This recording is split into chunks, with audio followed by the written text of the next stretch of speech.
Hello and welcome back to educator.com. Today we're going to talk about the topic of transcription. As an overview, we're going to talk about eukaryotic transcription. Then we will also talk about how that differs from prokaryotic transcription. And then we will focus on some of the post-transcriptional modifications that are seen. So the RNA processing, splicing, and editing. So, what is eukaryotic transcription, or what is transcription in general? That is the making of RNA from a DNA sequence. So, for eukaryotes, we're going to talk first, and we have RNA polymerase synthesizing RNA using one strand of DNA as a template. So, this is the first step of gene expression, and transcription is responsible for making rRNA using RNA polymerase 1, mRNA using RNA polymerase 2, and tRNA using RNA polymerase 3.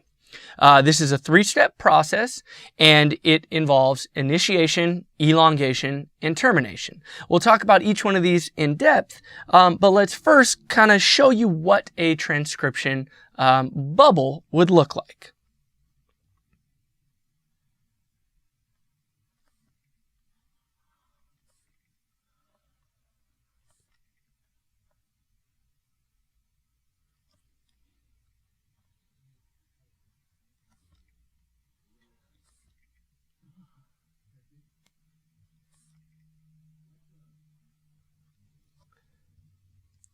So here's our DNA. This would be what we would call our, let's write in our RNA first.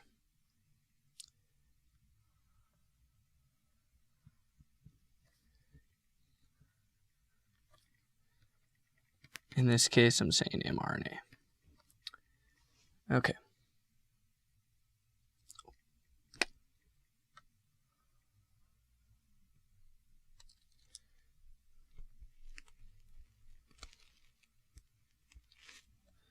Okay.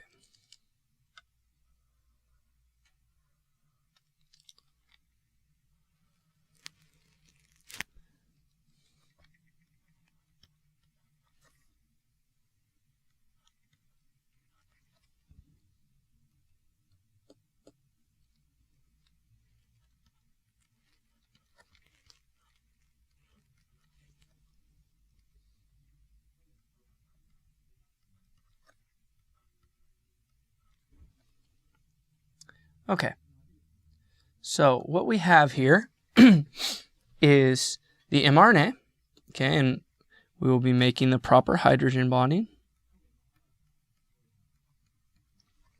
All right, so we have DNA, we have it opened up, and this is what is called our replication bubble. And this is about, it can vary in length. So what we have our DNA opened up, and we have our mRNA being synthesized off of a strand of the DNA that is acting as the template strand. So this right here would be called our template strand. And it could also be called it has antisense. Okay, and this is what's called our coding strand, and this has sense. And sense is also known as positive, antisense is known as negative, okay, orientation. Now our mRNA will be sense as well, okay, because it's going to be complementary to the template, so it'll have to be the opposite. Okay, so sense or negative. All right. And by the way, this is all occurring inside of our RNA polymerase, right? So big RNA polymerase going through, right? And since this is mRNA, this is RNA pol 2. Okay. So this mRNA, as I said, will be a sense or negative strand. Which is why we can talk a little later on in these units, why we can use antisense RNA or siRNA, silent interfering or small interfering RNA, which can bind to and degrade mRNA, which can be a way that we can regulate gene expression. Okay. Now, let's continue on. So, let's talk about eukaryotic transcription. We have the transcription start site, which we call the TSS, is being found at the +1 position. Okay. The promoter in most of our regulatory regions are upstream or to the negative side, and our transcription and termination regions are downstream or to the positive side. Okay. And our transcription unit, the entire unit, extends from, the promoter to the termination region, okay? And it will include such things as a GC box, a CAT box, TATA box, BRE initiator, DP. And I'll tell you what each one of these are in the following slides. So let's draw out a typical eukaryotic transcription unit. So let's start with our initiator. Okay, initiator or our +1 site. Okay. Now, these dots mean that there is extra DNA in between. Okay.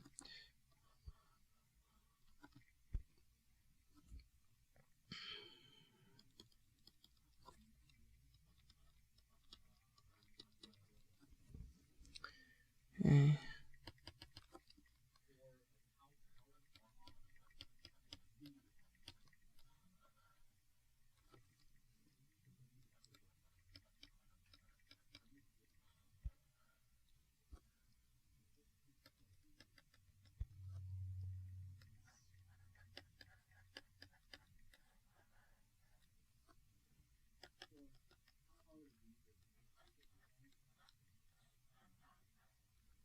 Okay, so this is roughly what we're going to see. This would be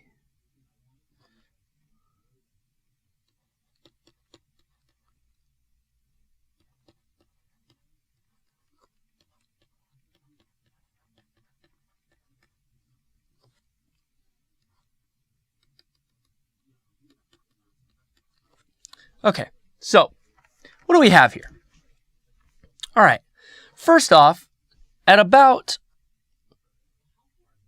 let's see. So the initiator, that is where we're going to start transcription. So what I can do is I can draw this as if this would be the RNA.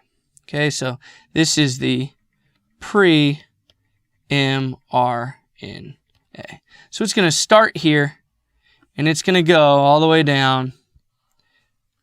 Okay, and then it's going to go past this stop sequence all the way down further. Okay, but this would be, say, a UAA, UAG, or UGA.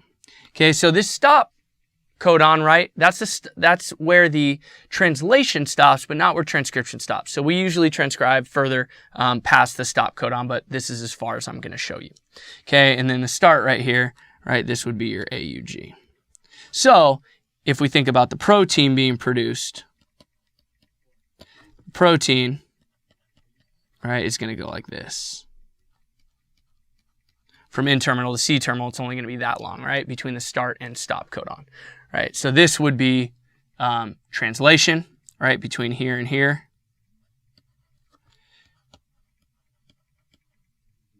Translation between here and here. Transcription. Okay, so what do we have first? We have the initiator, right? That's at the +1.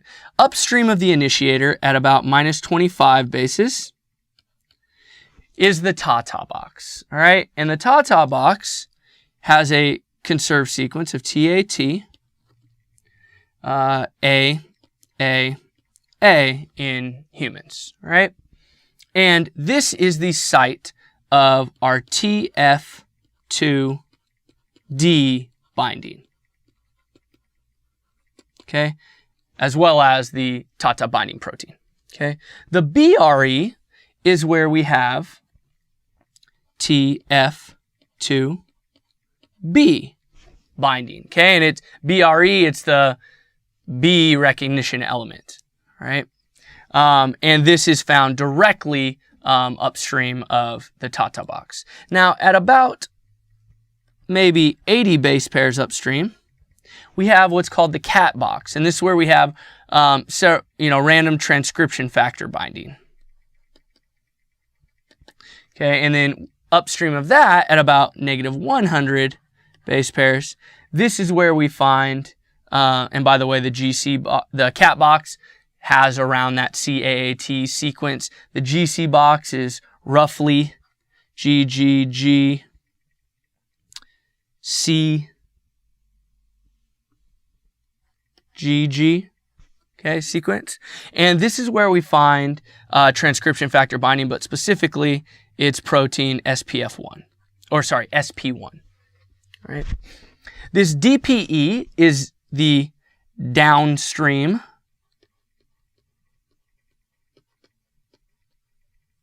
promoter element, and that we find at about plus 25 bases. Okay, so remember, this in black, in the black is DNA, in the red is mRNA, and then we would have the protein down here. Okay. So only about, let's say, 10% of human promoters actually have a Tata box, which can also be called a Hogness box. And most promoters do not have this cat box. But the ones that do, it is very important for the frequency at which you will go through transcription. The GC boxes are required for transcription and are bound by the transcription factor SP1. And typically, genes have either a Tata box or a DPE, okay, downstream promoter element, but you won't have both, okay? And from the BRE to the DPE, okay, this is called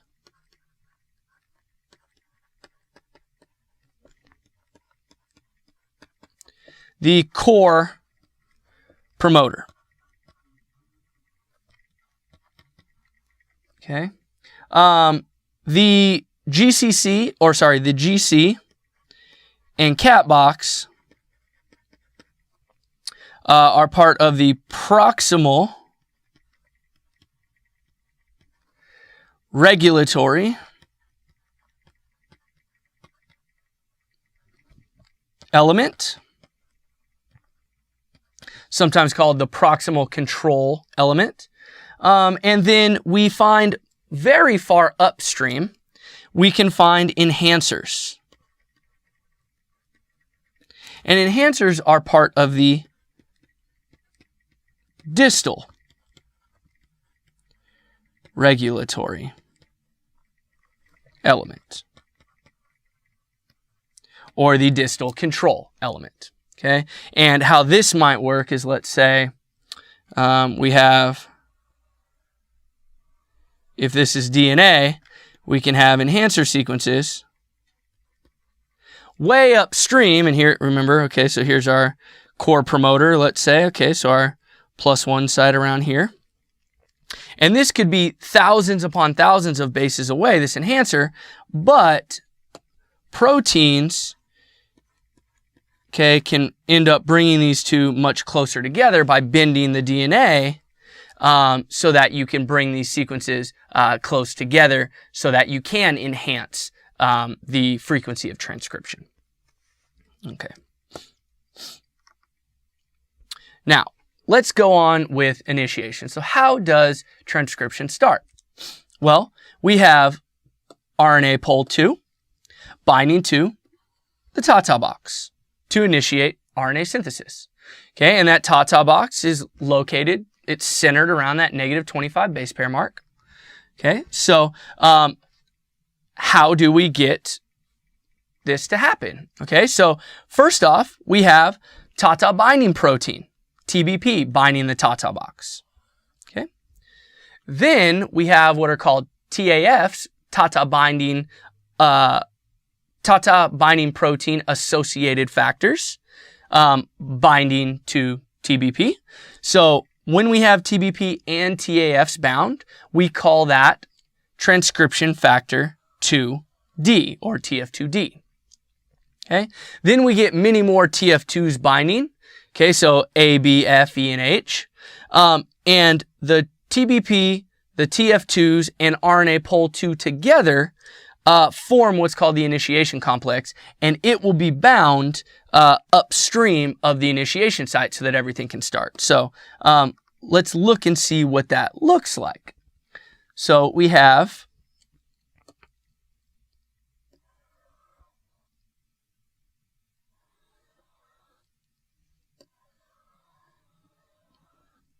okay, here's our DNA.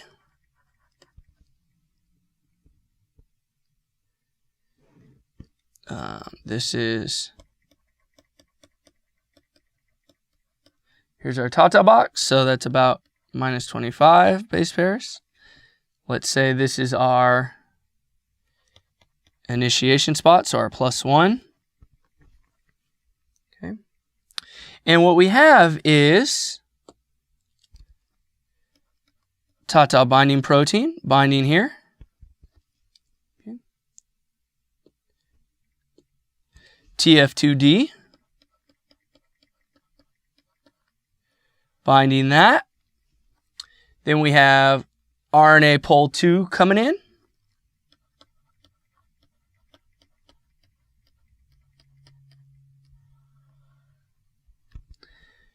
And then we have a bunch of our TF2s, right? So the rest of our TF2s eventually binding. TF2 A, B, E, H, S.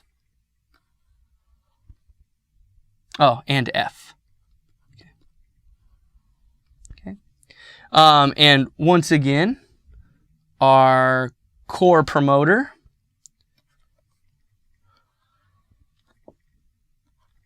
runs through that DPE element if we have it. Okay, so that's the core promoter. And then our gene would be starting once we hit that start, once we would hit the actual start codon, which would be shown up in the RNA. So maybe the gene runs over here. Okay. All right. So after we have the initiation, so we have all the binding of the factors, we can then go through elongation. So this is when we can actually leave the promoter region. So RNA polymerase II can leave the promoter region and start synthesizing in a 5' to 3 fashion, making us that nice pre-mRNA transcript. And very important, we have the function of a protein, okay, called FACT.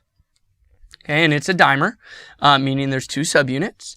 And this allows RNA polymerase to transcribe through regions associated with histones and with secondary structure. So now this is really important, that transcription needs to occur all the way through a gene, no matter if that gene happens to be bound by a histone, or let's say the DNA, right, it has some sort of secondary sequence or secondary structure, right? So it's really hard to get through all this.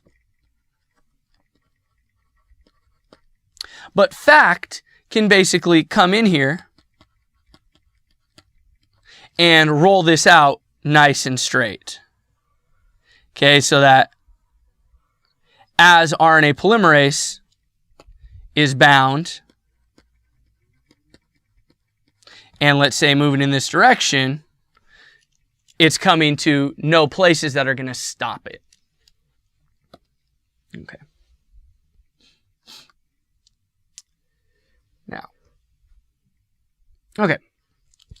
So the final processing event, which is our, the final part of eukaryotic transcription, which is termination, is brought about by an RNA processing event called polyadenylation, so adding the poly-A tail to an mRNA.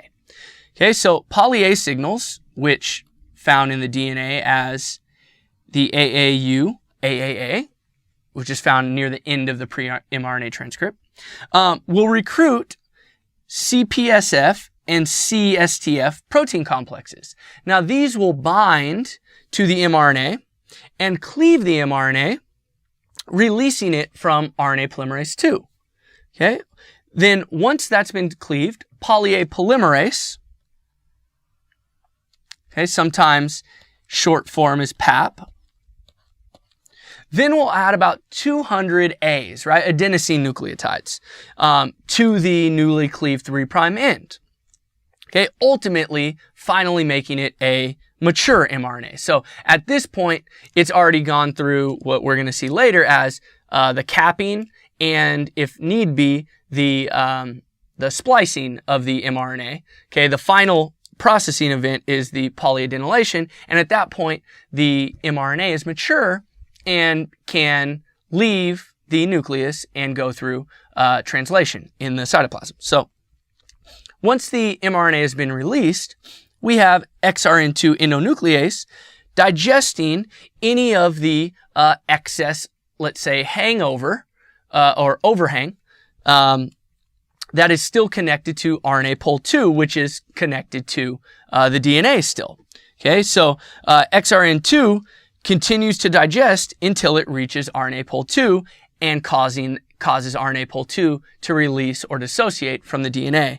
And as I said, the mature mRNA can leave through the nuclear pore and go to the cytoplasm to be translated. So what does termination look like? Okay, let's see. Here is our 5', and we're going to say this is our mRNA. Okay, we already have the cap. Okay, maybe this is our start codon. Okay, maybe this is our stop codon. After the stop codon, we'll find that poly-A signal, which is the AAA.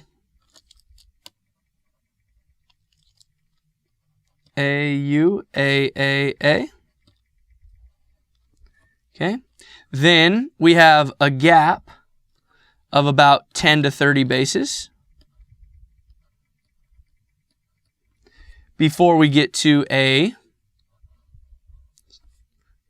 part that is G-rich, so guanine rich, or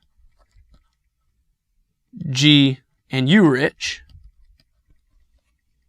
And this is where, okay, let's just keep going. Then we have some excess, right? Oh.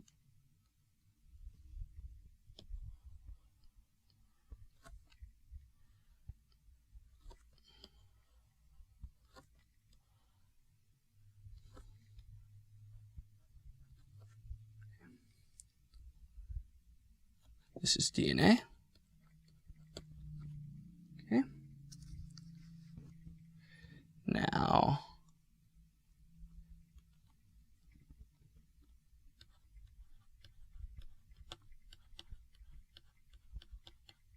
so we have RNA pol II in here, transcribing. Okay, and it's going in this direction. Okay, 5' to 3'. Now what we have is we have the CPSF protein complex binding at that poly-A signal. We have the CSTF complex binding at the G-rich or GU-rich portion. And then what we have is we have our cut. Okay, we have our cut happening here. Okay, that's going to release the mRNA. Okay, and then we can add the poly-A tail to the end. Okay, so now if we just think that that's been cut, What we then have is XRN2 coming in. And what it's going to do is it's going to start chewing this up. It's an exonuclease. Chew it up, chew it up, chew it up. Okay, until it gets all the way up to RNA pol 2. And then that's going to cause RNA pol 2 to dissociate from the DNA. So that will come off. In which case, we have terminated transcription. Okay, so that's how transcription is terminated for RNA pol 2, so for transcription of mRNA in eukaryotes. Okay, and then what we have done then, we will add all of our A's, right? Okay, and that's from the poly A polymerase. All right.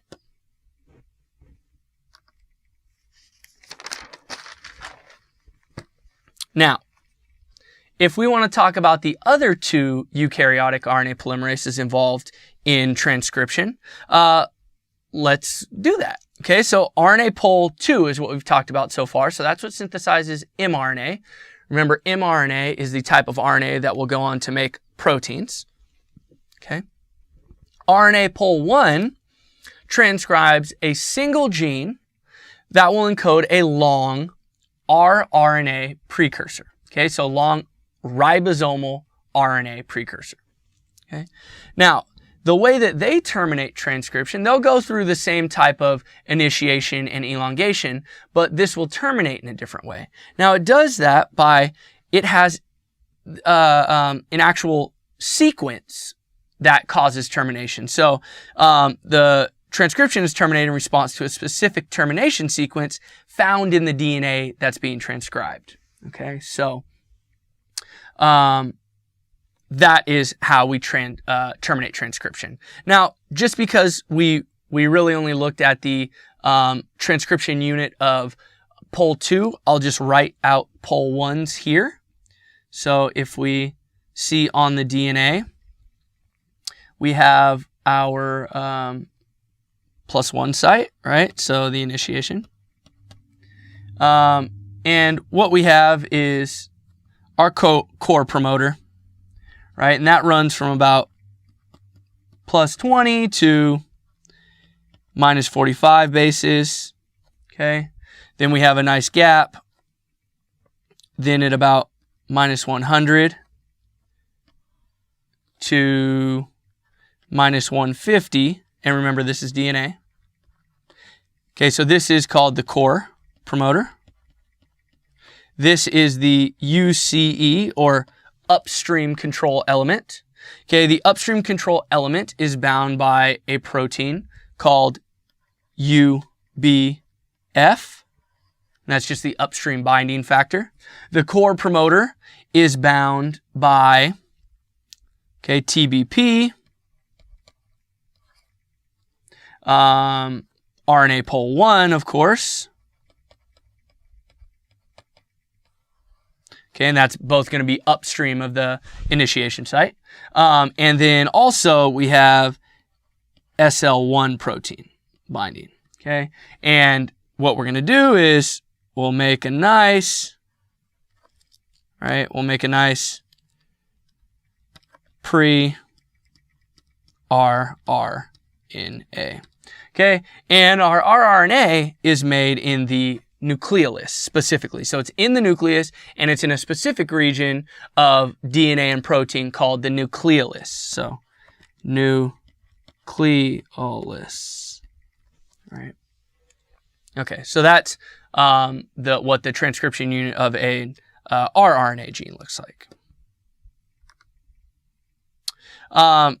Now, let's talk about the termination of transcription for RNA polymerase 3, and then I'll draw you the transcription unit again. So RNA polymerase 3 synthesizes mainly tRNA as well as 5S rRNA and some other small ncRNA, which is non-coding, so it doesn't code for anything. It's not going to be a protein. Okay, and the way that RNA polymerase 3 transcription is terminated, it's in response to certain sequences found in the newly synthesized RNA. Okay, so pol 1 stops based on sequences found in the DNA. Pol 3 stops based on sequences found in the RNA. Okay, and what does a transcription unit look like for a RNA pol 3? Okay, so let's say this one's going to be making tRNA. So we have our DNA. We have our +1 site. Okay, upstream of that we have TBP binding.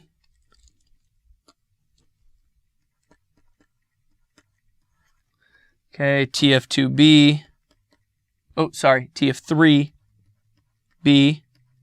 binds that, and RNA pol 3 will bind that.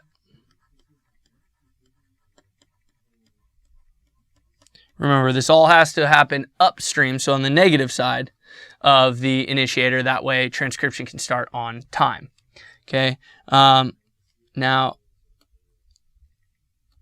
another couple things that are found that is unique to the tRNA is that upstream we have 2 different boxes. We have box A and box B found directly next to each other. And they are bound by a transcription factor called TF3C. Okay, and what this would look like, we have our tRNA being made, right, 5'. This is our pre-tRNA. Okay. So that is what the transcription unit would look like for a tRNA gene. Okay, so that is how we go about eukaryotic transcription. And so now let's talk about prokaryotic transcription. Now, prokaryotic transcription is carried out by a single RNA polymerase, no matter what type of gene it is transcribing. So as we saw in eukaryotes, there are 3 different ones, right? So we have RNA pol 1, 2, and 3, each responsible for synthesizing a different type of RNA. Well, we only have 1 in prokaryotes, okay? And we have what's called a core enzyme, and that is a multi-subunit complex made up of an alpha subunit, a beta subunit, a beta prime subunit, and an omega subunit. Okay, and this is going to bind non-specifically to DNA. Okay, and it will synthesize in a 5' to 3' fashion, as we are familiar with. For it to be nice and fully active, we need this to be in the holo enzyme form, meaning the core enzyme plus another factor called the sigma factor, or the sigma 70 factor, together, okay, that can bind the proper promoter region on DNA. That's what sigma 70 is important for. Okay, so the sigma 70 subunit allows the core enzyme to recognize the promoter regions on DNA, and then we're allowed to then transcribe as normal. So also, one thing that's very different about prokaryotic transcription versus eukaryotic is that transcription and translation will be occurring at the same time, because remember, prokaryotes do not have a nucleus. So you don't have to wait for the RNA to be synthesized, sent out of the nucleus, and then translated. So this can be happening all at the same time. So what does prokaryotic transcription look like then?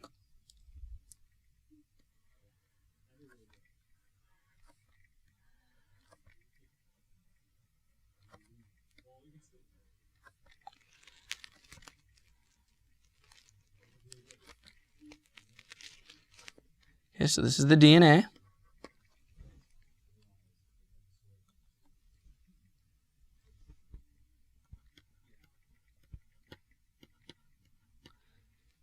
We have RNA polymerase.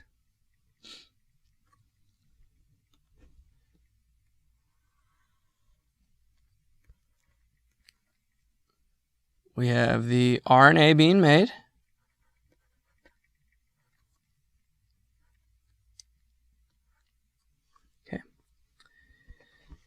And so this transcription bubble, this is what we call that, that's about 14 base pairs. Okay, so it's about 14 base pairs that is in single-stranded form, right? And so what we have is, as RNA polymerase, okay, going in that direction, okay, it's continuing to make RNA, right? And RNA is coming out. Well, we can also have ribosomes on here, right? Multiple ribosomes making many different copies of the protein from the same RNA. Okay, so what we see here is that all the ribosomes will be traveling in that direction. Okay, so this one will be putting out, okay, protein. This one a longer protein, right, a longer protein, and a longer protein. Okay, so these are all protein. These will be the N-terminal tails, right? Okay, so those are all the N-terminal tails. So this can be happening at the same time in a prokaryote. It will not happen at the same time in a eukaryote. You have to have transcription and translation separate because transcription always happens in the nucleus, translation happens in the cytoplasm. Okay, so the 16S rRNA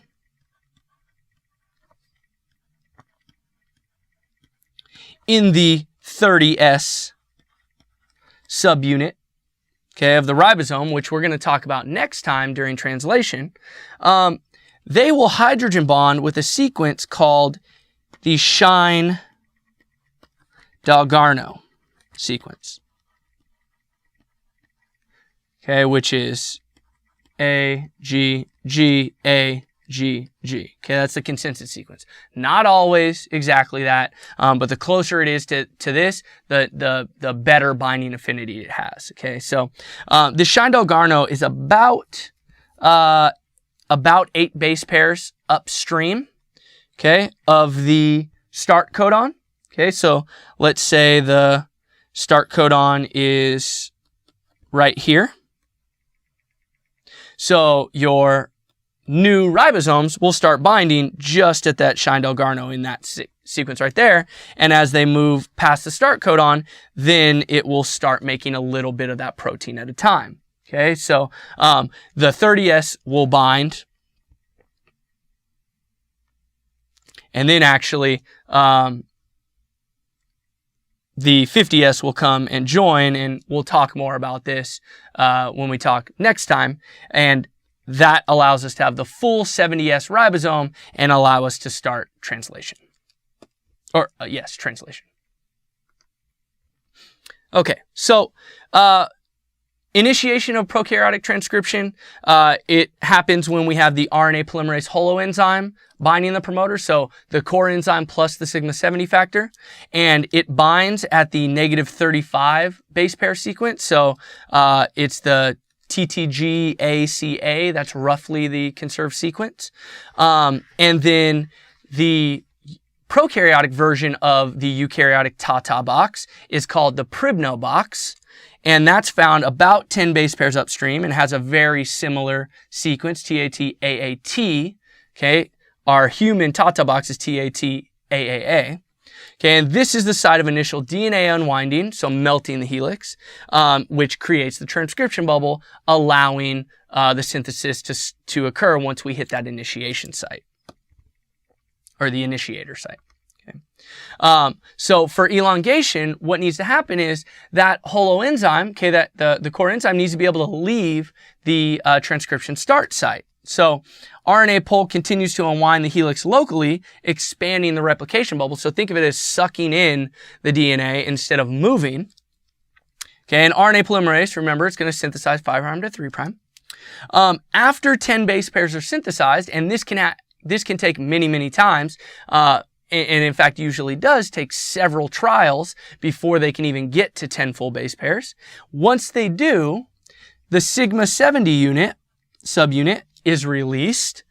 Okay, it releases from the full holoenzyme, so now it's just the core enzyme. And now the core enzyme can leave the promoter and continue on. Instead of sucking the DNA to it, it can start traveling along the DNA. And elongation will continue until a termination sequence is reached. So what about that termination sequence? So termination can be, this is row, okay? This can be row independent, which is the most common, or row dependent. So I'm going to tell you what row independent termination is, or what it looks like. So if we have our DNA, okay?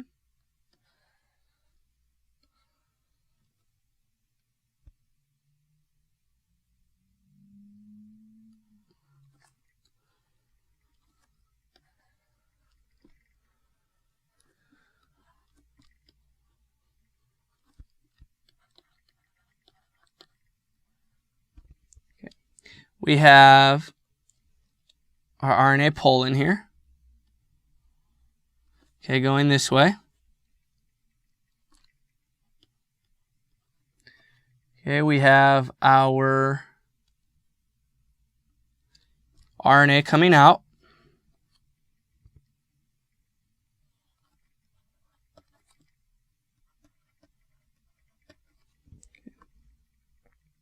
Now, for row independent termination, we have to find what are called inverted repeats, okay, and they're GC rich. We find them in the DNA. So we have an inverted repeat here and here, okay? And when we've already gone through the transcription over here, so we have these inverted repeats on the RNA, okay? And these are going to be found after the stop codon. So let's say the stop codon is right here. Okay, so that's the stop codon. Okay, so let's make this look nicer, make it longer.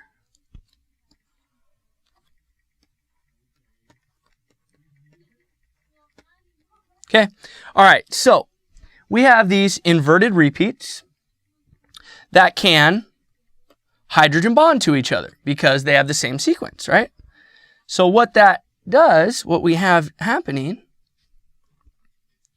is this comes together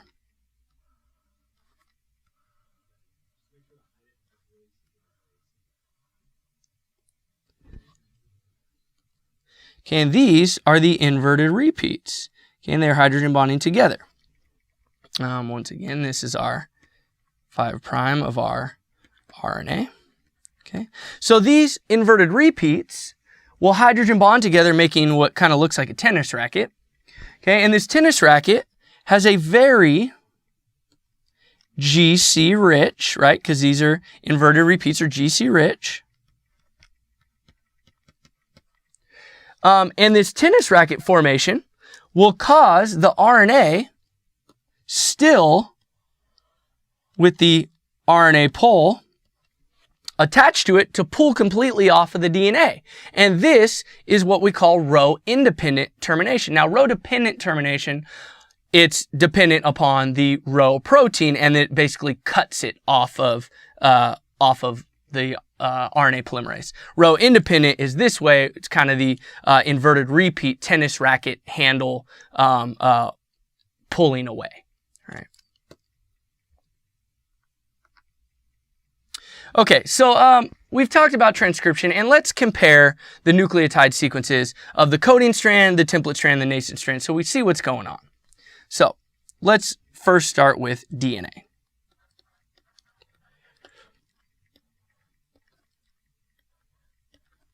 Okay, so if it is A, T, G, C, A, T, G, C, A. Okay, so this is DNA, right? So our DNA is complementary, so this is going to be a T, A, C, G, T, A, C, G, T, T, T, right? All right, so this strand is called the coding strand, otherwise known as the non-template strand. Okay? It has a polarity of sense, okay, or positive. Right? This strand is the template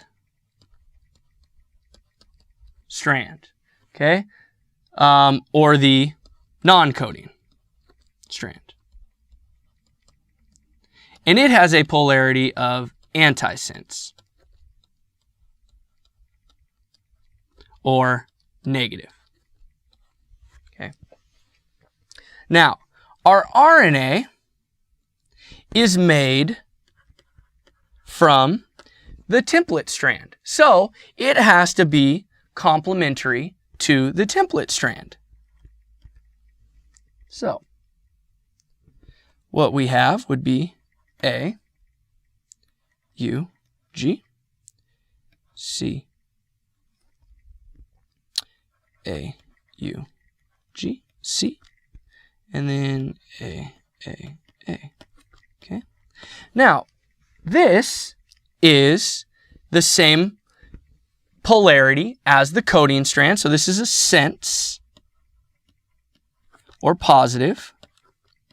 And as we can see, it has the exact same sequence as the coding strand, except for the U's are found instead of the T's. Okay, so your RNA will have the exact same sequence, except U's switch for T's, as the coding strand, and it will be the exact complement, okay, to the DNA strand. Once again, the U switch for the T's.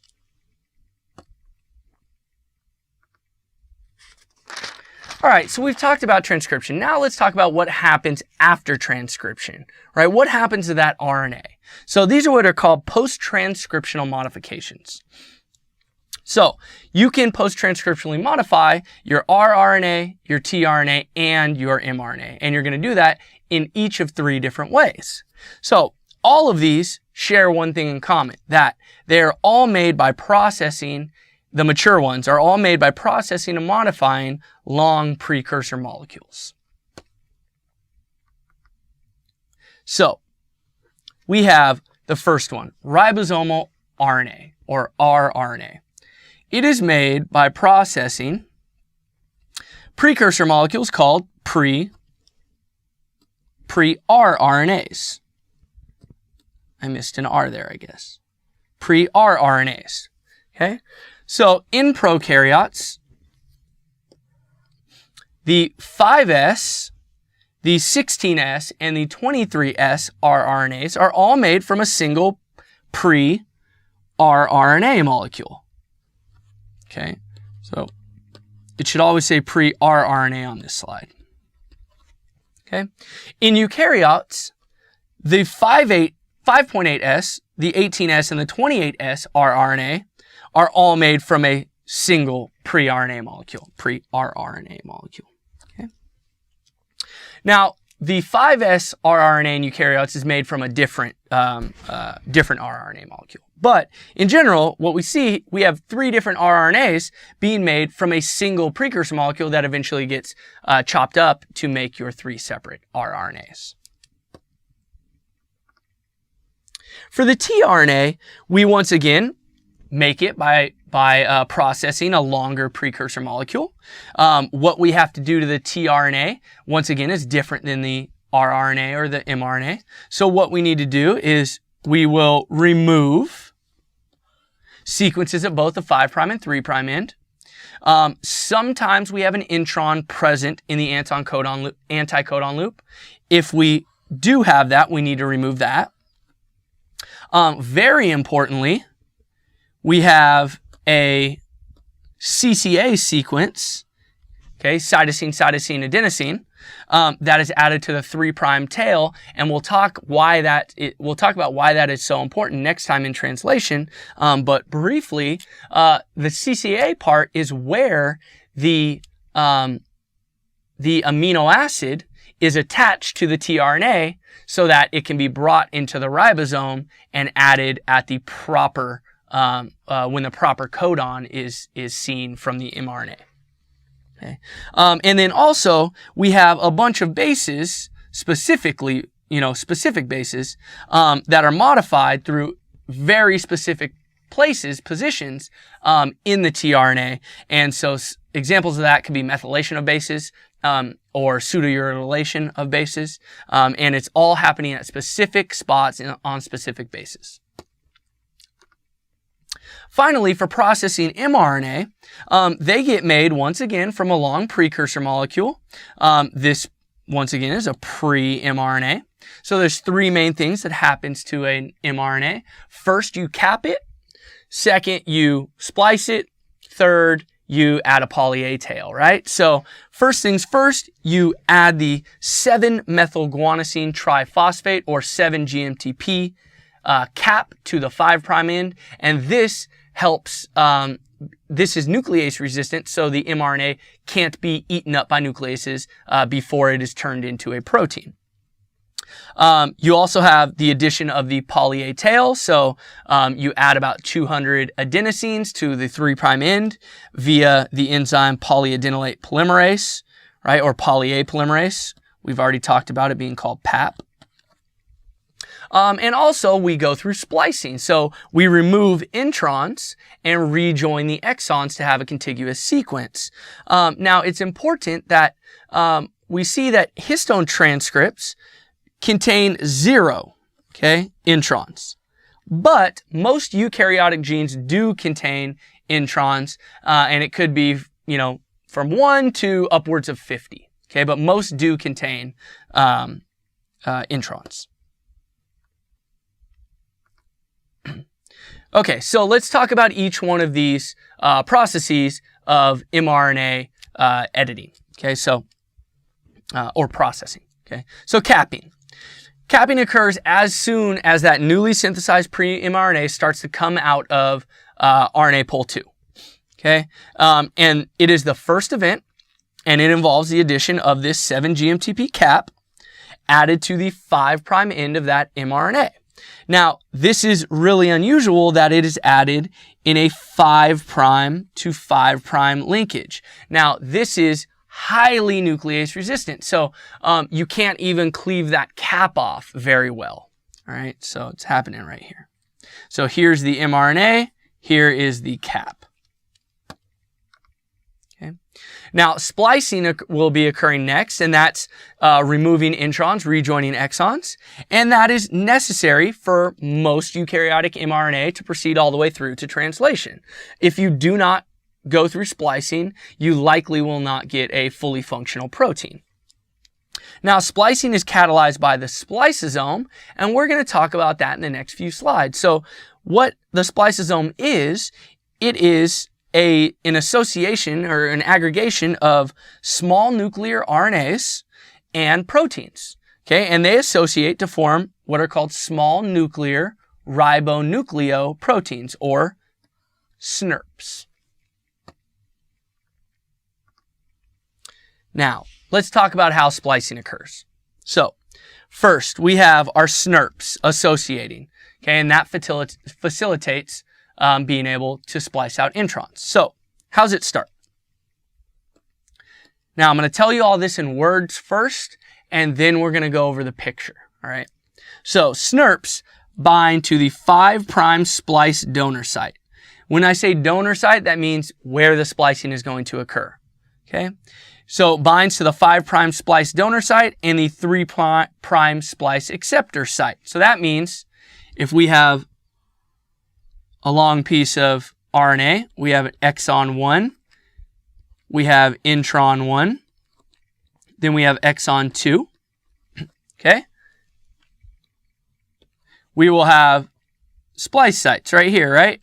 At each one of these lines, right? So the SNRPs will bind right here and right here.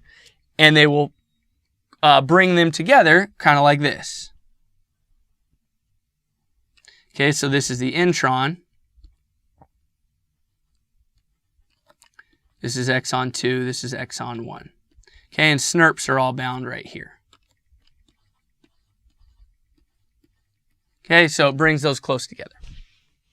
Now, the 2' hydroxyl of the branch site adenine of the intron attacks the 5' phosphate at the splice donor site. So what's important is that there's a very important adenine in the intron, and that's what we call the branch point or the branch site.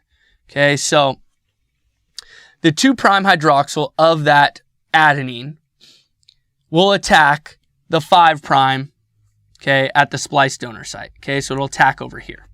Okay, so if the A is here, okay, it'll help attack there. So this will form a specific phosphodiester bond in a 5' to 2' conformation that creates a structure known as a lariat. So what it's going to look like, and I'm drawing it here, but we'll see a nice picture, is what we have is what looks like this.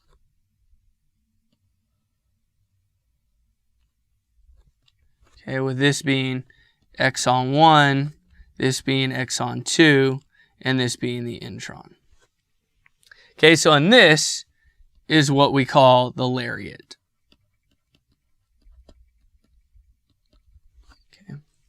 Now, the free 3' hydroxyl of this exon 1, right? So this is a 3' hydroxyl, will attack the 5' phosphate. So here's the phosphate at this splice acceptor site, okay?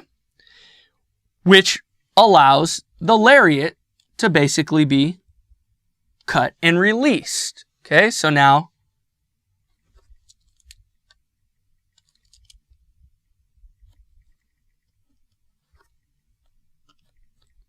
the lariat gets released, and therefore the intron has been excised. Now, all you have to do is pull the 2 exons together, religate that nice gap between the 3' free hydroxyl and the 5' free phosphate, and now you have a nice contiguous sequence again. And if that's done to all the introns you want out of there, then it is considered able to be mature. And after adding the poly A tail, you can send it on its way out into the cytoplasm to be translated. Okay, so here's an example with the pictures now, and with more specifics on what the SNRPs are. So, here we go. Our U1 SNRP. Okay, so here we go. Our U1 SNRP attaches at the 5' splice donor site. So it'll attach right here. Okay, so this would be U1. Okay, and our branch point binding protein will bind to the branch point adenine. So here's that branch point adenine. Okay, now U2, okay, will bind to that branch point, and the branch point binding protein will leave. Okay.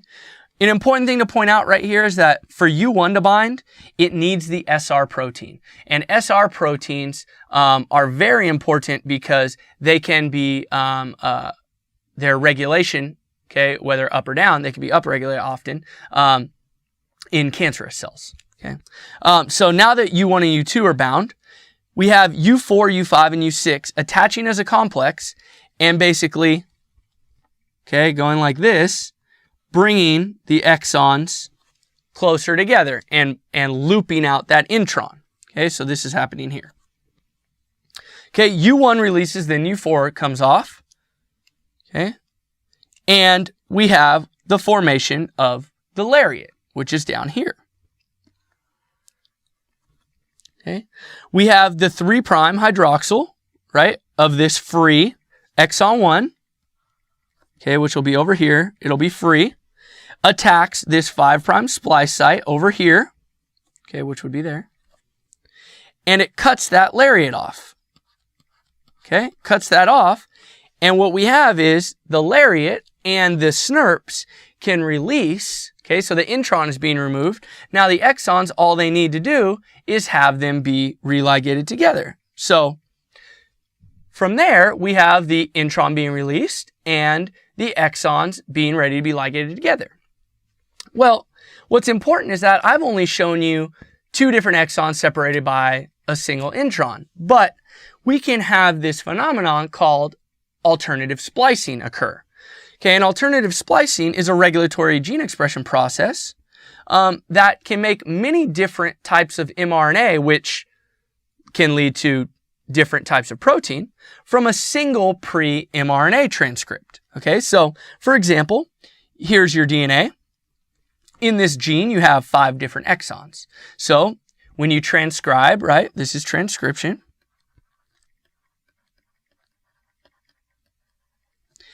You will get your RNA, and if everything goes well, you'll have all 5 exons, right? And all the genetic material in between, right? These are your introns. So this is intron 1, intron 2, intron 3, intron 4. Okay.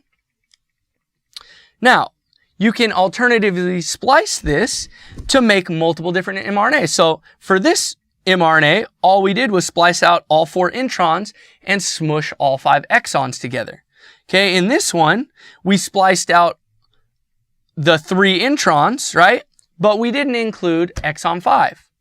And then for this one, we included exons 1, 2, 3, and 5, but not 4. So you can think of, there are many different ways to do this. Well, once we go through translation, the mRNA that had all 5 exons, okay, will give you this protein, protein A. The one that had these specific 4, okay, 1, 2, 4, and 5, will give you a different protein, protein B.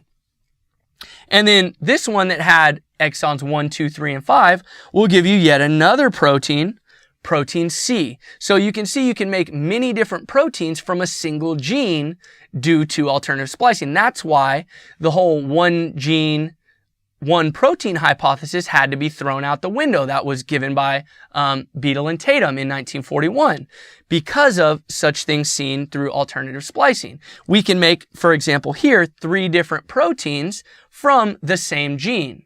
Okay, so we can make this polypeptide. Okay, we can make many different polypeptides from the same gene.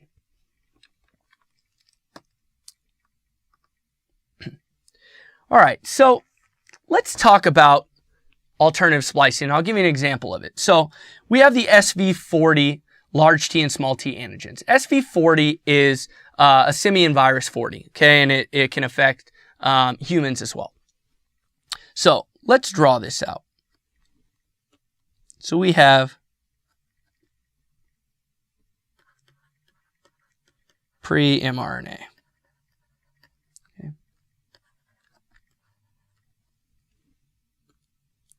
So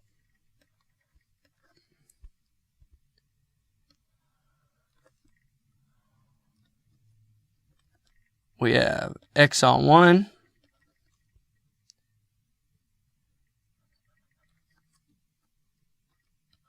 intron, exon 2.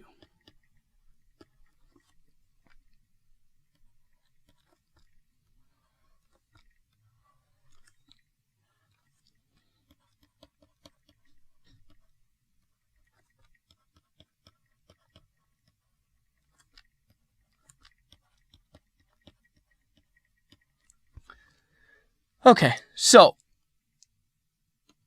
here we find a stop codon.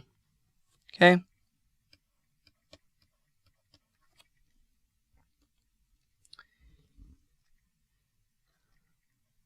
We have our 5' splice site right there, right there. We have our 3' splice site right there, right there. And we have a weak 5' splice site right there. All right.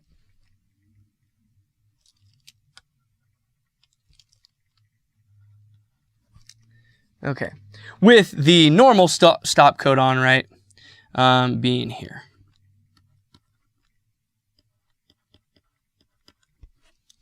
Okay.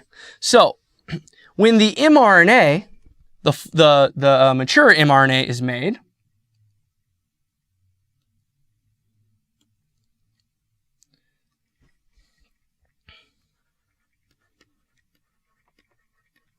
okay, from this top one. Okay, so the mRNA from the top one. What we have is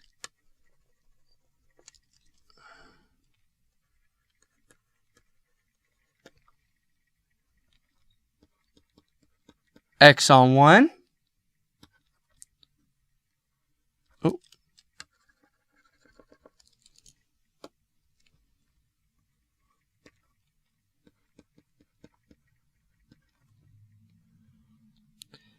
The intron spliced out, and exon 2. Okay? And what this is going to do is, from here we can do translation.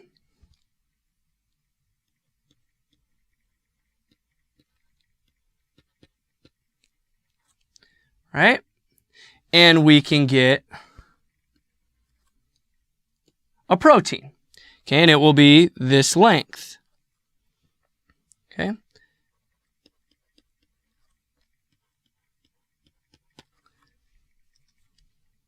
All right, so this is this one. Okay, and this is. Okay, this is called the large T antigen, this protein.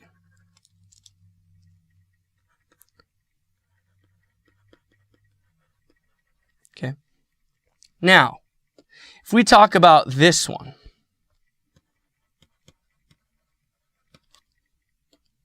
okay.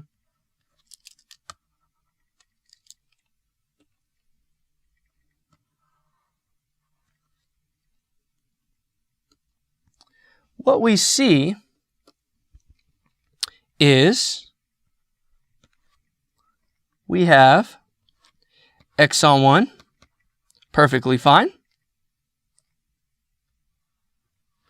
But instead of splicing properly at that 5' splice site, it splices, okay, at this 3' splice site. Or sorry, at this weak 5' splice site.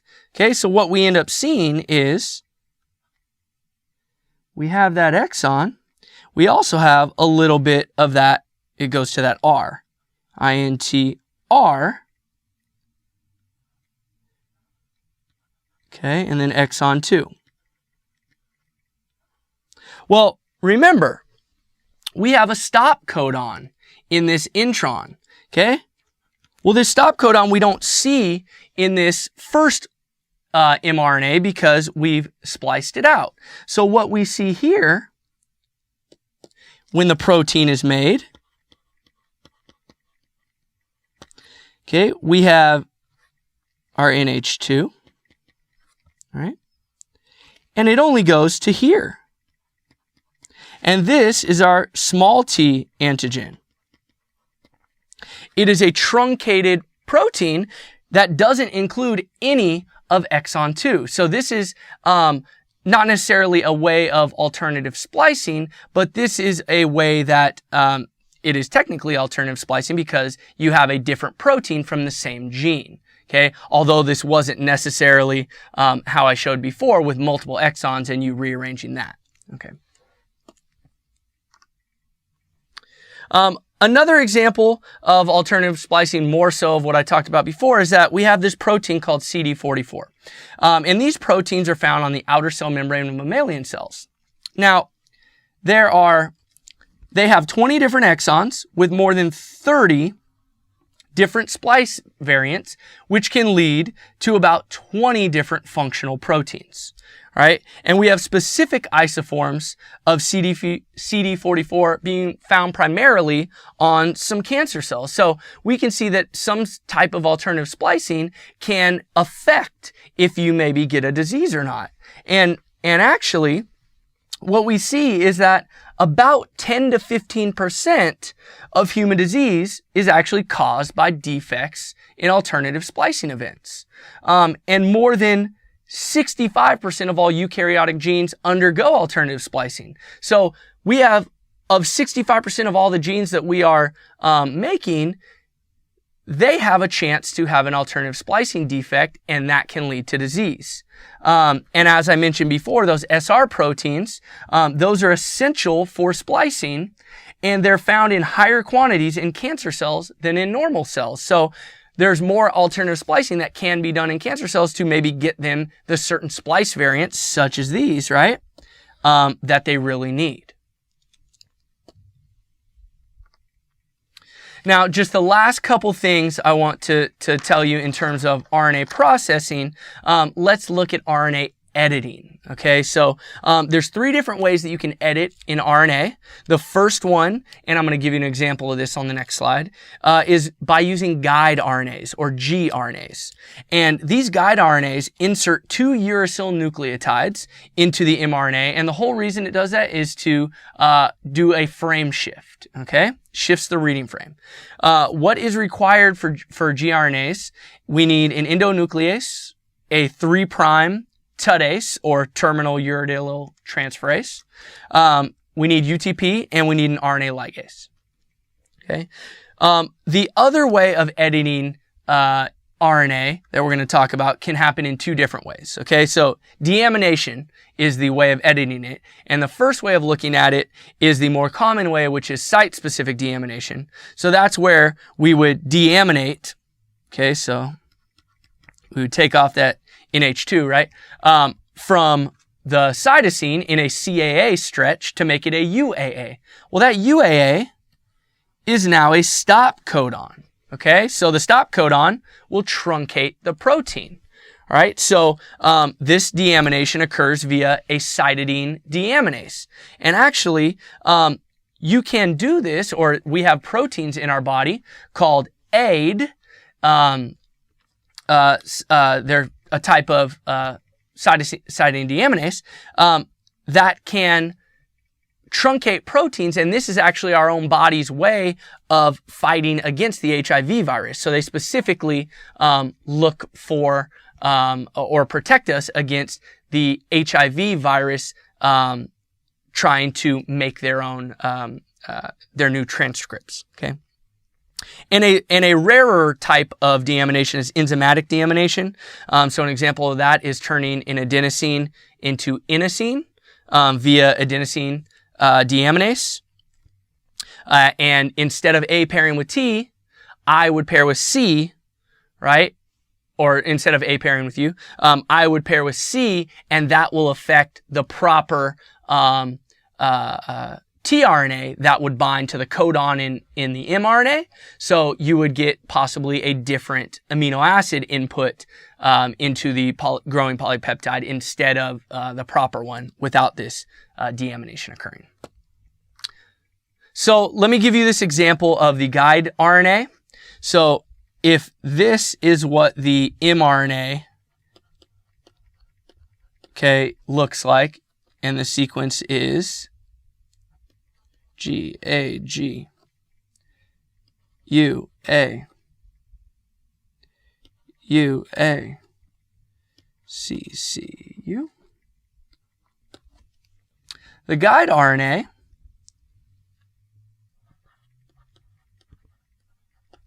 might look something like this.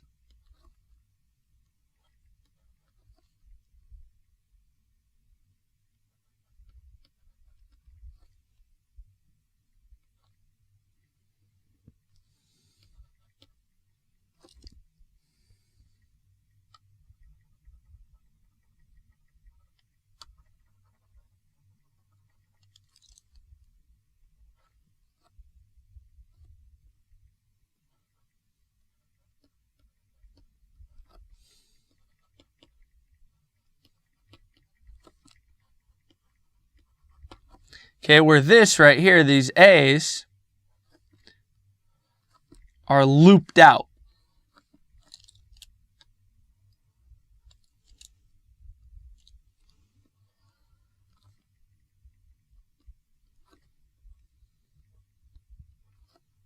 Okay, so those are looped out right there. And what it's going to do is it's going to try to add in these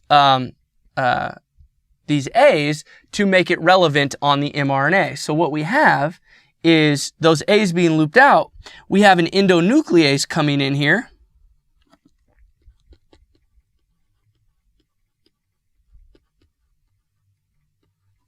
Okay, and what we have is, if this is the mRNA again,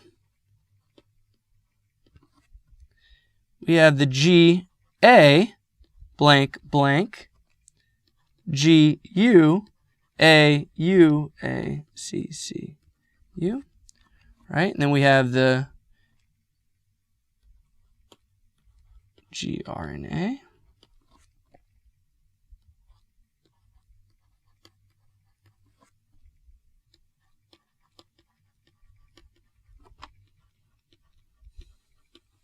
Okay, so we have the endonuclease coming in and cutting this backbone, right? So if we look at the backbone, it looks like this now.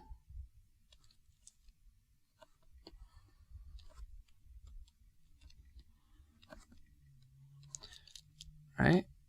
And that's going to be empty.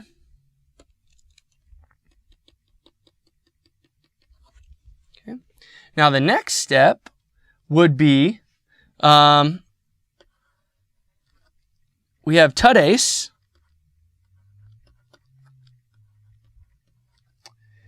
coming in and adding our two U's, and then RNA ligase sealing the nick. Okay, so what we end up seeing is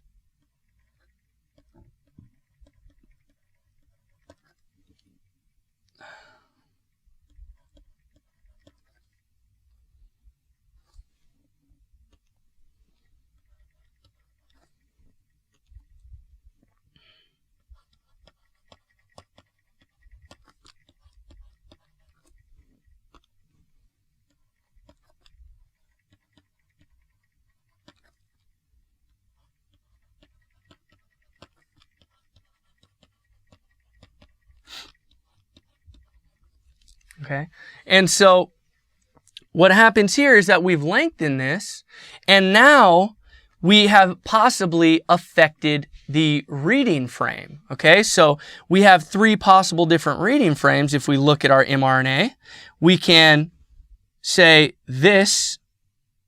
Let's write just our mRNA down here. And we'll talk more about reading frames next time in translation. But if we say, here's our original